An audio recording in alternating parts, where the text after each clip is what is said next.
pulled up his chin strap every Sunday, and he played hard, and he put up the big numbers. Right. He didn't always have the best cast of characters around him as far as teammates. Sometimes when he did, look, there's no denying it that T.O. created a lot of drama everywhere he went. Yeah. But he was a baller. Yeah. And even T.O. said, when you align expectations with reality, you will never be disappointed. To my family, fans, and friends, I'm a Hall of Famer.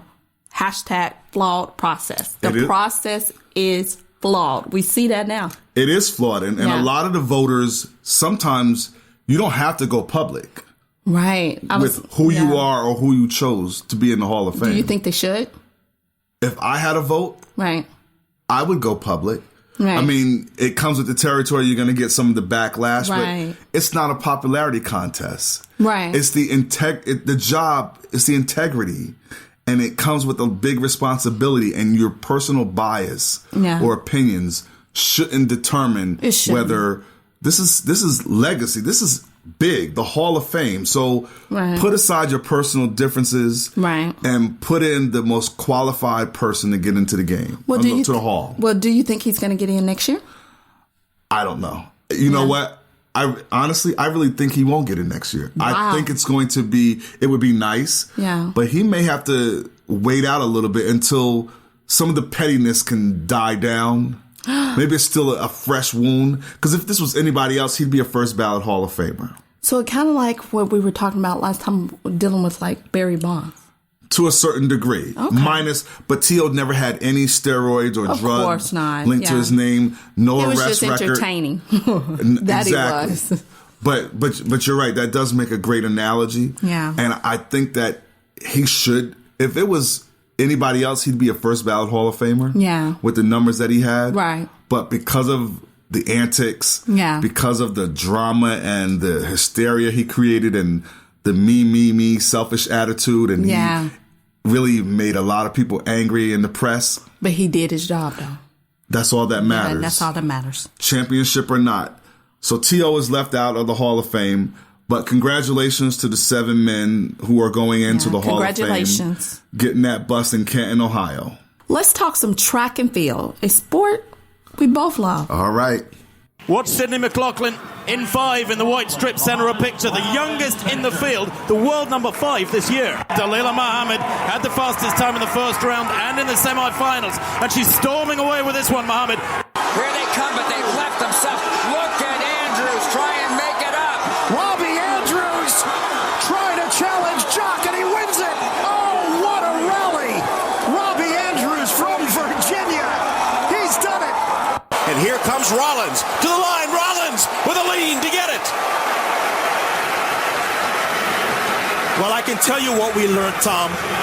We learned that Brianna Rollins is going to be a force to be reckoned with in this event for a very long time.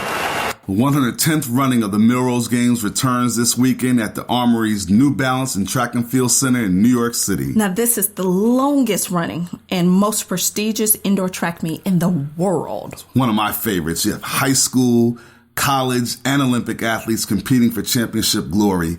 Some of the top athletes to look out for: Sydney McLaughlin, Shawnee Miller, Natasha Hastings, Robbie Andrews, Eric Jenkins. Man, these guys are going to really give their all. We love track. Yeah. I'm looking forward to watching this meet. Me too. I mean, it's some of the top, cream of the cream, best of the best, up in there. And it's kind of, for me, it's like, all right, the Olympics, a lot of people just really focusing on what's going on in the Olympics, and that's every 4 years. But the Millrose Games is in a class by itself, just like the Penn Relays, one of the top track meets. If you're going to be in it, this is where to go for. And you feel their hunger, you feel their excitement for the game and the passion that they have inside. And I love it myself, coming from a family where all of us participated in track. And, funny story. Okay. Now, like I said, I come from a family where my dad did track, my mom, my brothers and sisters. So, of course, it was just, by default, Lakita, you're going to do track. So I ran track for a minute. You did? For a minute. My last time being a part of the track team was in high school. I was in the middle of a race. I was tired. I just forget it. and just stopped on the other half of the track and walked across the field. It was like, I'm done. See, that's why you're on. That's why you're behind the mic.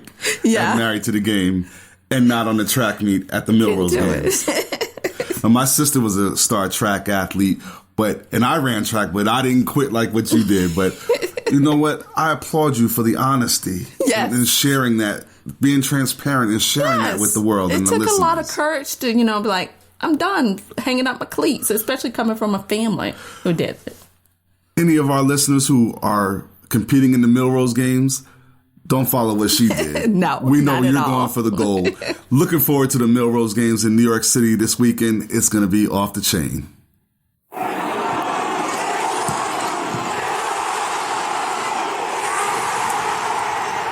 At Married to the Game, we aim to separate ourselves from the rest with compelling stories which go beyond the box score.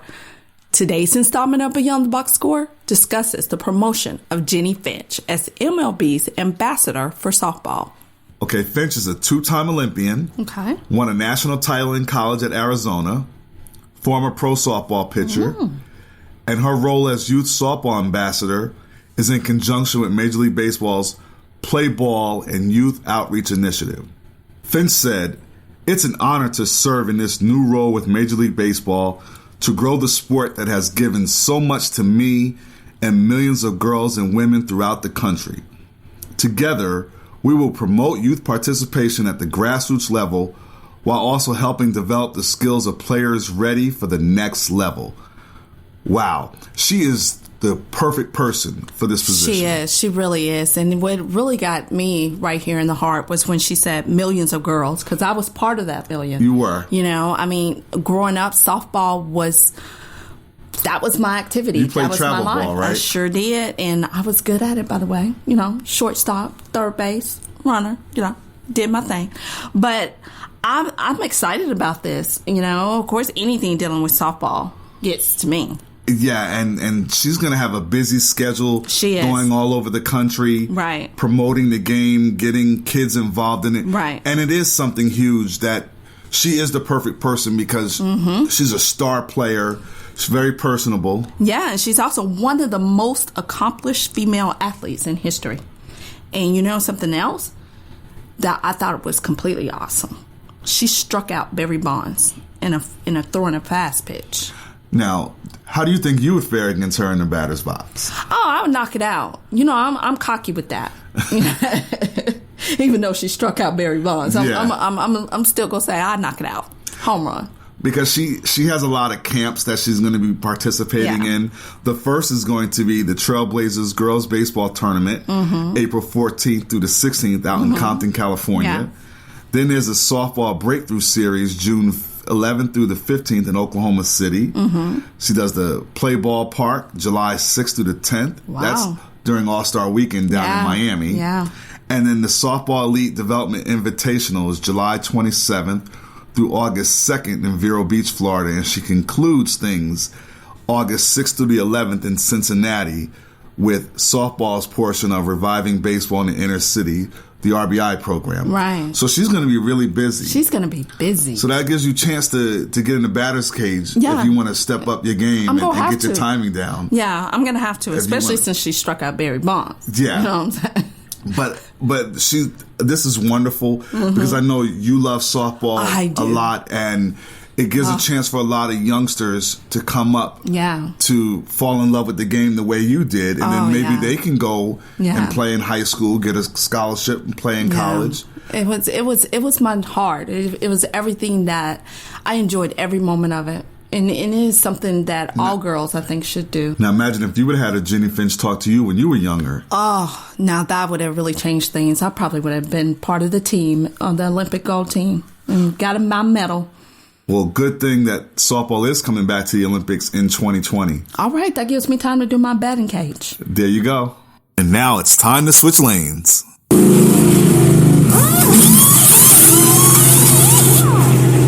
Welcome to the pit stop, where we prep for the final lap with a personal perspective on what's hot and what's not. In recent weeks, the sports world's witnessed a shift in the atmosphere with the retirement of broadcaster Brent Musburger and a transition of workload for Chris Berman. Both men were skilled craftsmen of the profession who were as legendary as the games they called. Ever since I was a kid, I've always wanted to work in sports media. I grew up watching Musburger lead that rowdy cast of characters on the NFL Today on CBS. He was also masterful behind the mic, calling play-by-play for so many great games, from Doug Flutie's Hail Mary pass versus Miami to college football national championship games. He did it all so smooth with his trademark folks line to make calls feel more like a personal conversation. Then there's Boomer, the Swami. Berman steps away from his main spot as the lead NFL guy on ESPN, a role he's worked since day one. Berman is the best person to narrate a highlight. He could go all the way. It's a fumble, back. And who could forget all the historical and musical references with players' names? He has a deep-rooted passion for sports, especially football, and you could feel it with every syllable that flowed out of his mouth. I was fortunate to meet him many moons ago when I was still wet behind the ears as a young reporter. I shook his hand and told him he was one of the reasons why I got into the business. He smiled and humbly said, "Thank you." No airs or pretentious demeanor, just simply, "Thank you." I will truly miss seeing their faces and hearing their voices. Happy trails, Mr. Musburger and Mr. Berman. We here at Married to the Game, the whole world for that matter, are better off for having you in it. There isn't a hashtag good enough to eloquently describe you, so I won't even try to create one. And that's all I have to say about that. Well, the clock's hit 000, and that's all the time we have today. It's been a thin slice of heaven chilling here with you. Now be sure to follow us on Twitter. That's at Married2Game1, the number 2 and the number 1. And like our Facebook page, Married to the Game. We'll catch y'all on the rebound. Peace. Married to the Game was written by Roy Sharrock and Lakita Sharrock. The podcast was mixed and produced by Traxa Taylor. Marketing and press details are courtesy of Joseph Bonner of iCast Media.